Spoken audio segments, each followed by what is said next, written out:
c'est quand vous avez une économie en bonne santé que vous pouvez réaliser l'ouverture de tous ces grands chantiers. Tous nos indicateurs, nos agrégats économiques sont au vert. Sont passés au vert. Sont passés au vert. Notre produit intérieur brut, en 2000, le taux de notre croissance en 2022 était de 5,5%. Aujourd'hui, en 2023, nous espérons 6,1%. Nous avons réussi à maîtriser l'inflation, à ramener l'inflation à un chiffre, maîtriser les prix sur le marché. Tout à l'heure, vous avez parlé par exemple des prix. Nous avons réussi sensiblement à maîtriser les prix. Aujourd'hui, dans un contexte géopolitique mondial, avec l'impact de la Covid-19 et de la guerre russo-ukrainienne, tous les prix ont flambé. Tous les prix ont flambé. Demandez à vos amis qui résident en France, aux États-Unis, au Canada, etc. Ils vous diront. Mais nous avons réussi sensiblement à maîtriser le prix de nos denrées. Et la Guinée est passée, a été surclassée comme pays à revenu intermédiaire parce que le revenu par habitant est maintenant de 1181 $.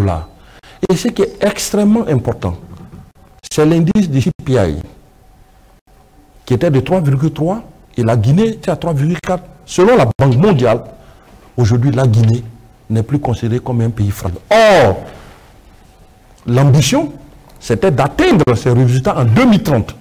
Et nous avons compressé notre économie pour atteindre ces résultats après 2 ans de gouvernance du CNRD.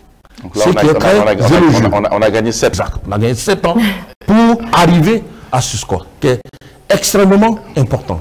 On va sur le volet économique avec le secteur minier, par exemple. On sait que c'est un des secteurs phares sur lequel compte mobiliser bien sûr des investissements et aussi absorber la main locale. On sait qu'il y a la loi sur le contenu local. Est-ce que sur ce point aussi, il y a des aspects de votre bilan que vous voulez partager avec Makale? Chaque membre d'Alpha Baldé est impatient de poser une ou deux questions pour réagir sur ce bilan, Monsieur le Premier ministre. Quand j'ai fixé les objectifs de l'ODD, je vous ai dit que le 3e pilier, c'était de créer la recherche. Et c'est dit la prospérité de nos États. À l'arrivée du CNRD, le colonel Mamadi Douma a interpellé nos partenaires.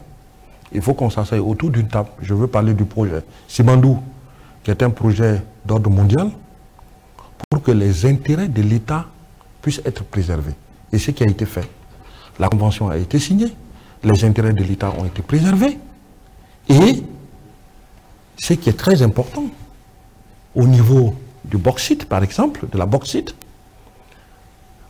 à l'arrivée du CNRD, on ne savait même pas quelle est la quantité de minéraux qui est partie à l'extérieur. La qualité aussi.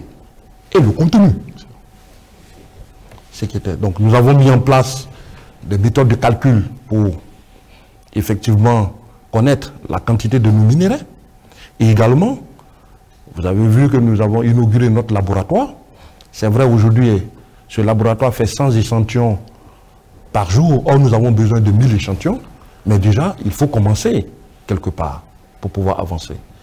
Et nous continuons à assainir le cadastre minier, ce qui est extrêmement important.